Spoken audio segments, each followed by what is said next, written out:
அம்மா சும்மா இல்லாமல் நாங்கள் கடைக்கு தான் போகிறோம். ஆனால் அம்மா சும்மா இல்லாமல் நாங்கள் ஊருக்கு போகிறோம், நீ வீட்டை பார்த்துக்கோ அப்படின்னு சொல்லிட்டாங்க. இப்போ அவர் வந்துட்டு அடம் பிடிக்கிறாரு, என்னை கூப்பிட்டு போங்கன்னு அடம் பிடிச்சிட்டு இருக்காரு. சரி நாங்கள் போயிட்டு வரோம். என்ன போனதுக்கு அப்புறம் தான் என்ன பண்ண போகிறான்னு தெரியல. வீடு பார்த்துக்கிறியா நீ?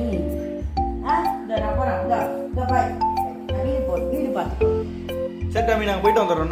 என்ன நீ வீடை பத்திரமா பார்த்துக்கோ சரியா? உனக்கு வரப்போ வந்துட்டு நான் சிக்கன் வாங்கிட்டு வரேன் சரியா? பாய். ஆமாம் போகலாம்.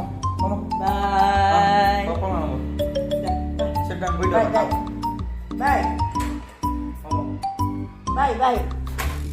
கறி வாங்கிட்டு நாங்கள் கிளம்பதான் சொல்லிட்டு வந்தாச்சு. அங்கே பாருங்க அடமூச்சுன்றான் இப்போ.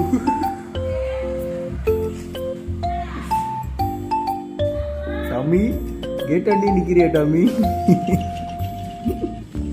சரி போ, சும்மா சொன்னாங்க போ, வந்துடுறேன் போ, கடைக்கு போயிட்டு வந்துடுறேன் போ.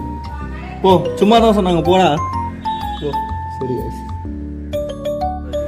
இருந்தாலுமே ஆராய்ச்சி பண்ணுறோம். ஜனால் வந்து எட்டி பார்த்துட்டு போகிறோமா இல்லை காரில் தான் போகிறோமா இல்லை பைக்கில் போகிறோமான்னு சொல்லிட்டு பார்த்தீங்களா எவ்வளோ உஷாராக இருக்கிறான்னு சொல்லிட்டு.